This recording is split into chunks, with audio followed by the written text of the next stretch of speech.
I'm Stephanie Woodward with Disability Details, talking with you about disability rights, access, and life. Today is May 18th, 2020.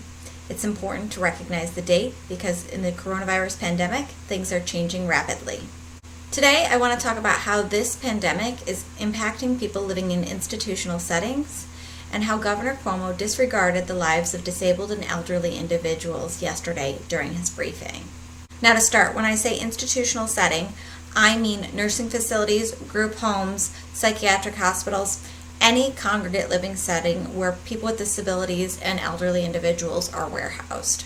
For brevity's sake, I'm going to use the term nursing facility today, but I need us to all be on the same page and understanding that these issues that I'm talking about today happen in all institutional living settings. So for a quick history, the disability community has been fighting against the institutional bias for decades. The institutional bias is an idea and a system that says disabled and elderly individuals must go to an institutional setting in order to receive the services and supports that they need in order to live. So if you need help, you must go to this place in order to receive that help, rather than getting the help in your own home. Here's the trick. Our country has what we call home and community-based services, which means it doesn't have to be the way it is right now. Right now, the easy button is if you need help, you're forced to go to a nursing home instead of getting help in your own home. But really, the easy button should be get help in your own home. Now, this is just the SparkNotes version here. There's a lot of policy that goes behind this and it gets a lot deeper, but we're staying surface level right now, okay? But on the aggregate, it is cheaper to serve people in their own homes, and it is safer. It is more personalized because people are getting services in their own home. And by the way, it's what people want. I mean, think about it. Have you ever thought about, man, I can't wait until I get really old and I have to go to a nursing home and eat shitty tilapia and watch Judge Judy reruns all day? No, you haven't. If you do think about aging, you probably think about wanting to age in place, meaning you want to age in your own home. You probably want to die in your own home. And if you do need help, you probably want to choose who helps you as you age. You want to choose who touches your body to help you shower. You want to choose who helps you eat. You want to choose who has the keys to your home. And here's the good news. That's all possible. In fact, in 1999, the Supreme Court of the United States said, hey, that should be the law. In an opinion delivered by the good old RBG, the Supreme Court said, hey, you know what? If a disabled person wants to live in the community, and you can provide services in the community, then you know what? You should let them live in the community. I know, it's mind-blowing. You can go read it up in Olmstead versus Elsie. Again, this is the SparkNotes version. So we've got laws and systems in place to do this. We're just not doing it. And disabled people are so pissed off that we're not doing it that they're still fighting with our government, local, state, and federal government, to do it to this day. They have been fighting with the government for decades. They're going to Congress and saying, hey, listen to Justice Ginsburg, follow the rules. We want to live in freedom too. We want to live in our homes, not nursing homes. There's a group called ADAPT, full of disability rights activists, who sometimes fight for this so hard that they get arrested fighting for the rights of elderly and disabled people to live in their own homes and not nursing homes. And when they get arrested, they chant, I'd rather go to jail than die in a nursing home. And I know this because I'm part of the group ADAPT.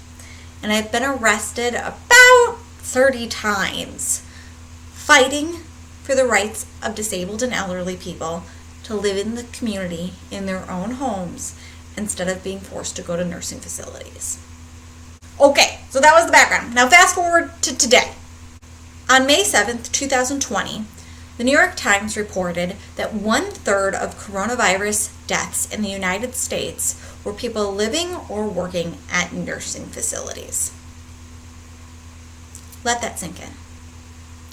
1/3 of coronavirus deaths in the United States are people working or living in nursing facilities.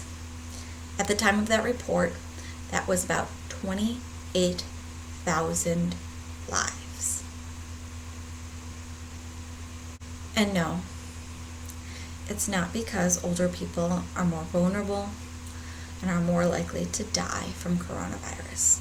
Because while it's true that older people may be more vulnerable to coronavirus, it's also true that coronavirus spreads more in congregate living settings, like nursing facilities. Do you know what else is true?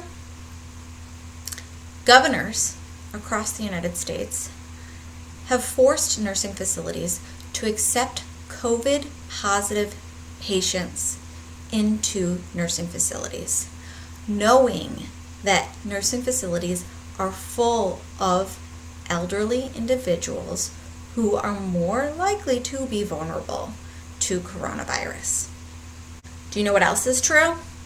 Places like Steuben County, New York, said that if a nursing facility staff tested positive for coronavirus but was asymptomatic, they could still go to work at that nursing facility as long as they were only treating coronavirus patients, because that seems like a good idea.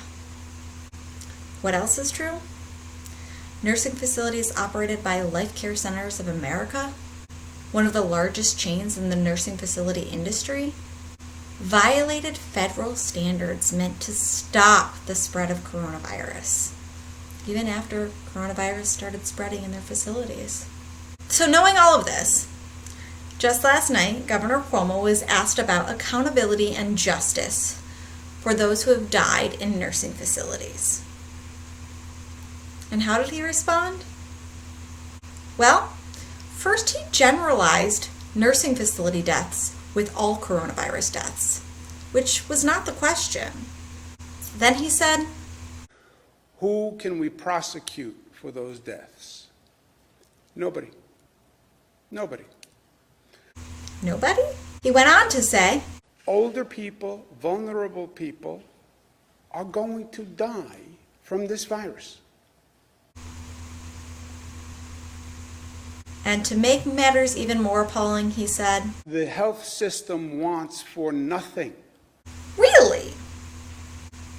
In New York State, like every other state in this nation, elderly people and disabled people are forced into nursing facilities instead of getting services in their own home, even though the Supreme Court said we should be able to get services in our own home and live in freedom.